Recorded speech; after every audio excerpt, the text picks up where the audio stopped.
Misteri kematian diplomat Arya, kuasa hukum minta polisi gelar perkara dan tingkatkan penyidikan. Kasus kematian diplomat muda Kementerian Luar Negeri, Arya Darupangayunan, hingga kini masih berada dalam proses penyelidikan. Pihak kepolisian sejauh ini menyatakan bahwa Arya Daru meninggal tanpa adanya indikasi keterlibatan pihak lain dan tidak ditemukan unsur tindak pidana. Namun, kuasa hukum keluarga Arya, Nicolai Aprilindo, meminta penyidik untuk kembali menggelar perkara. Gelar perkara merupakan proses pemaparan dan pembahasan hasil penyelidikan atau penyidikan sebelum suatu kasus dilimpahkan kepada jaksa penuntut umum. Nicolai menilai penyidik perlu meningkatkan status penanganan perkara ini dari penyelidikan ke tahap penyidikan. Kami meminta agar gelar perkara dilakukan, dan melalui gelar perkara itu kami berharap kasus ini dinaikkan ke penyidikan. Dengan begitu, penyidik dapat mengambil langkah hukum dan tindakan paksa terhadap pihak-pihak yang diduga memiliki keterkaitan dengan kematian yang penuh tanda tanya ini, ujar Nicolai di Mapolda Metro Jaya, Jakarta Selatan, Rabu, 26 November 2025.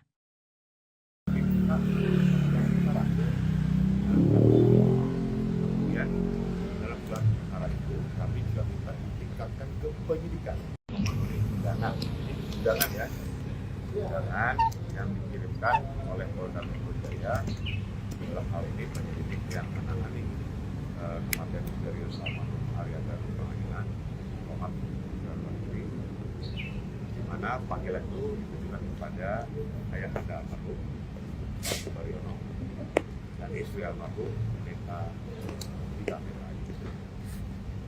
Namun karena Pak Subariono berhalangan karena kondisi kesehatan yang dan istri yang maka mengalami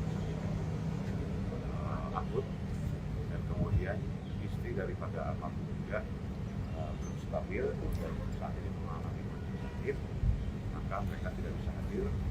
Dan berdasarkan surat kuasa yang telah diberikan kepada kami pada tanggal 22 Agustus yang lalu, jadi kami mempunyai kewajiban untuk menghadiri, menghadap dan berkomunikasi atau memberikan informasi atau memberikan apa yang seharusnya dilakukan oleh seorang penasihat hukum, seorang kuasa hukum. Oleh karena itu kami sebagai kuasa hukum tentu datang untuk memenuhi panggilan itu mewakili keluarga almarhum. Itu pertama. Dalam agenda itu kami akan mempertanyakan tentang tindak lanjut daripada proses penyelidikan yang dilakukan. Karena yang kami ketahui, kami mendapatkan informasi dari Polda Metro Jaya bahwa sampai saat ini belum pernah dilakukan gelar perkara. Sedangkan konversi yang dilakukan pada tanggal 29 Juli yang lalu adalah pengumuman atau pemberitahuan hasil kesimpulan ahli. Oleh karena itu kami minta gelar perkara. Kemudian dalam gelar perkara itu kami juga minta ditingkatkan ke penyidikan supaya ada upaya hukum, upaya paksa terhadap siapa-siapa orang-orang yang diduga terlibat dalam kematian tersebut. Dan kemudian yang kami akan sampaikan juga kami minta komitmen dari pihak. Apa komitmennya terhadap kasus ini? Oh, bagaimana? Nah, kalau hal yang perlu kami sampaikan juga adalah agar supaya nanti dalam pertemuan baik audiensi maupun gelar perkara itu dibuka secara umum dan melibatkan semua mass media. Kalau ada dikatakan privasi, apa privasi? Buka saja privasi. Tidak perlu ditutup-tutupi, karena ini sudah menjadi rahasia umum. Privasinya apa? Sehingga kita bisa tahu penyebab kematian itu apa sebenarnya. Ya. Dan kalau dikatakan bahwa itu konsumsi keluarga, keluarga sudah bersedia untuk dibuka.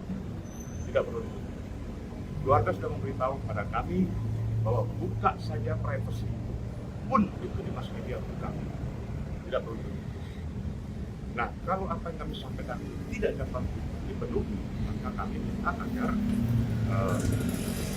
penyelidikan daripada kasus kematian misterius ini diambil alih, ditarik ke Bareskrim Mabes Polri. Ya, ditarik ke Bareskrim Mabes Polri supaya ditangani langsung oleh Bareskrim Mabes Polri. Bila ada ketakutan atau bisa ada keengganan dari pihak Polda Metro Jaya untuk membuka itu, saya lakukan. Biar Mabes Polri yang menangani. Saya kira itu sesuai dengan permintaan dari ayahanda almarhum Pak Suparyono beberapa waktu yang lalu dalam konferensi Jogja. Dia sudah minta bantuan pada Presiden Republik Indonesia Prabowo Subianto untuk memerintahkan kepada Kapolri, kepada Panglima TNI untuk mengungkap kasus agar keadilan dapat diberikan dan kepastian hukum dapat diberikan pada keluarga. Jadi ini jangan sampai seperti kasus kemarin anak yang umur berapa itu, 8 bulan baru diketahui kan. Ini sudah menginjak kepada bulan keempat. Jadi itu yang perlu kami sampaikan. Sekarang kami minta komitmen dari Polda Metro Jaya. Dan kami percaya bahwa pihak kepolisian mampu melakukan itu kalau ada niat yang benar. Karena seperti saya katakan tadi, di awal, bahwa apabila kita sudah tahu kebenaran, lalu kita memutarbalikkan kebenaran, memanipulasi kebenaran, maka kamu akan dihakimi oleh sang kebenaran. Saya kira itu.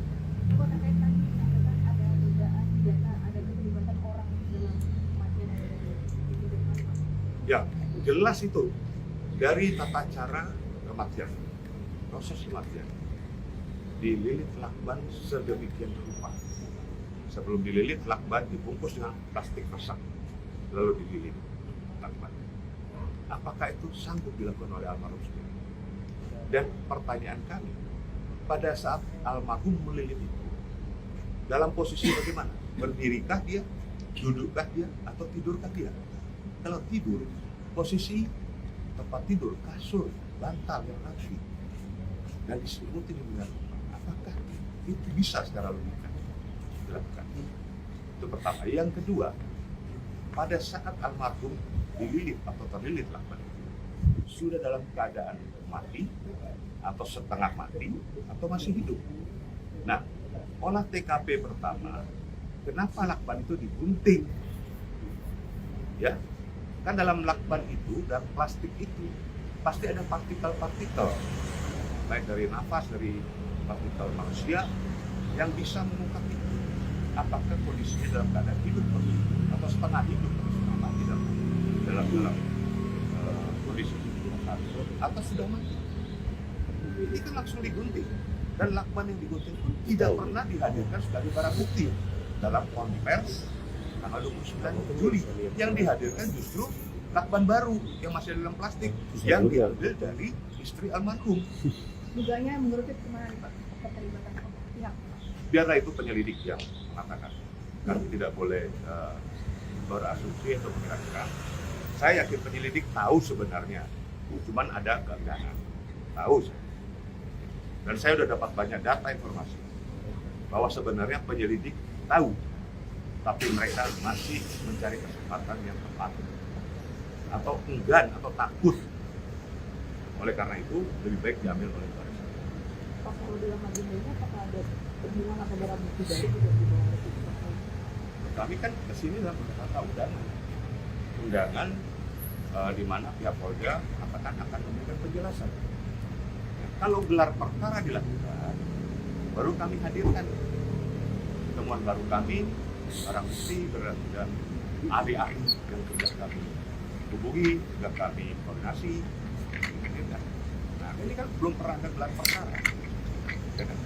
Harus gelar perkara dulu. Pun kalau ada kendala, ya karena kita gelar perkara khusus. Karena tingkat kesulitan kami ini tingkat gelar perkara. Dan SP2HP itu harus diberikan. Walaupun kami bukan pelapor di polsek, tapi kan laporan dari polsek kita jadi kita sama-sama terbuka lah di sini. Jangan kita saling menutupi atau saling menyembunyikan sesuatu, dan jangan ada dusta di antara kita. Ya, jangan ada dusta. Itu yang perlu saya tekankan.